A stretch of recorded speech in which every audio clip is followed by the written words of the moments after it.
What's up, everybody? I just wanted to do a quick little follow-up review on the Phoenix. The one I did yesterday is pretty much a first impressions. This is pretty much a second impressions. I'm going to do the actual full review on the Phoenix XL here in the next couple of days. I just wanted to show you a couple more things that I found out with this, and how to use a SS mesh, stainless steel mesh around a silica wick for some damn good superior wicking action. This is the Phoenix XL. Take your top piece off, and this is actually a two-piece unit right here. This top piece right here has some grip on it to where you can actually unscrew it. This serves as a see how it twists around.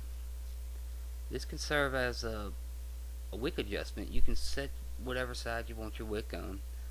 Um, as you can set your air hole where you like. There's pretty much two ways to adjust this. You can set your air hole where you want it, and you can set your wick where you want it, so you don't have to worry about it leaking at that little hole when you lay it on its side or whatever. And it has other benefits as well. But you can take this out,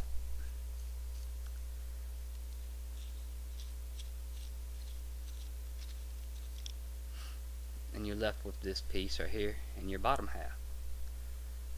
And you can take this apart, clean it, do whatever you want with it. Adjust the posts. I think the negative post is stationary though. I wouldn't mess with that. But it's just a neat little feature how it's a two-piece unit now instead of just one solid piece. And it threads down in there really nicely. I like to keep my wick over here in this side, with my post facing straight towards me. But if you'll see what I have in here, I know it's going to be hard to see on my shitty camera, but what I have in here is a piece of silica wick that I wrapped with oxidized stainless steel mesh, 400 mesh, and I wrapped my coil around just the mesh. I used a little piece. I'll show you how I've done this right quick. What you want is a wick, a silica wick, cotton wick, whatever kind of wick you want to use, and a piece of oxidized stainless steel mesh. I made mine about this long.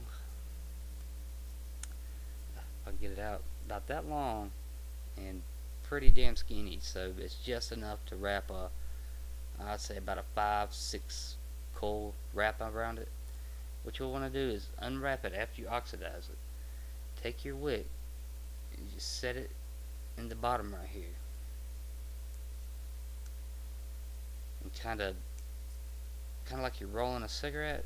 Just roll the mesh over top the wick like that right there. Then take your mesh and kind of roll it in your fingers to get it nice and tight. And then what you'll do is get you some Canthal or whatever wire you want to use. Put a get you a pin to stabilize it. You actually might not want to use the pin, but you can. See, with the SS mesh, you don't want to have a really loose coil on it, but you don't want it too tight neither. But when you're using SS mesh, if you have thick wire, when you wrap it around it, the wire will kind of like snap back and unravel a little bit and cause it to be loose. So if you can do it without the pin, it's probably your best bet. You actually want to pull a lot tighter in the wire for SS mesh than you would for just your basic wick. But wrap the coil around it. Take this. Once you put it in your Phoenix, tuck your wicks down into the well, and this is gonna wick the juice up from the well to the stainless steel mesh. I mean, like a champ. It wicks so damn good. It's no words for it. This is what I have in here right now. I have the coil wrapped around the stainless steel mesh.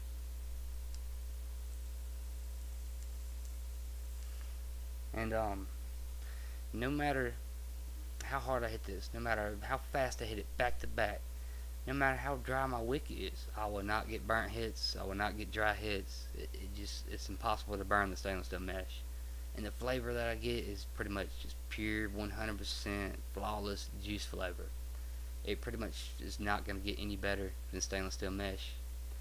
And incorporating the silica wick in with it just calls for some superior wicking action.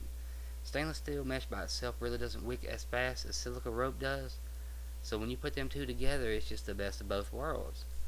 And as you can see, the vape production is just killer.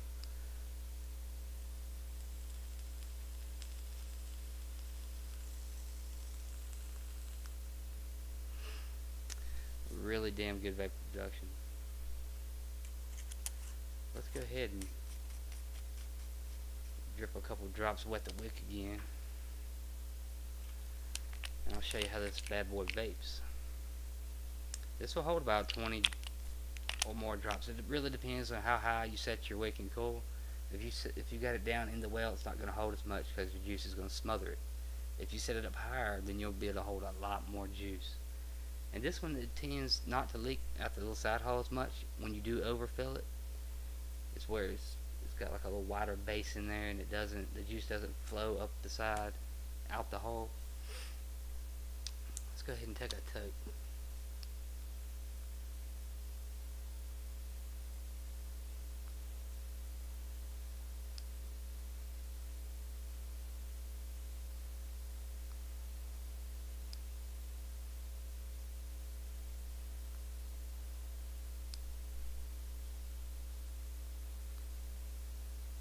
See, I'm getting one hell of a throat hit now. If I take my air hole, and kind of twist it back this way to line up my air hole with my wick, I'll get a lot more vapor.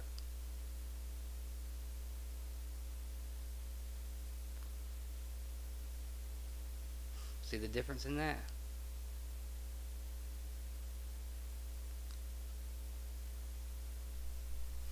A lot more vapor just by positioning this little hole near your wick. So if you're the kind of person that likes more throat hit, turn it away from your wick. If you're the kind of person that doesn't like such a harsh throat hit, turn it to your wick.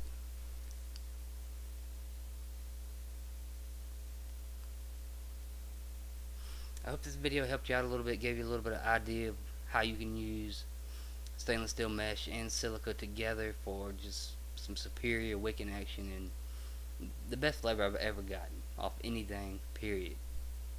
I guess that's it for now. Check back for more videos. I'm going to try to get my how to do a perfect wick and cool, oxidized stainless steel mesh and all that out soon. So just bear with me. Thanks for watching, everybody, and happy vaping.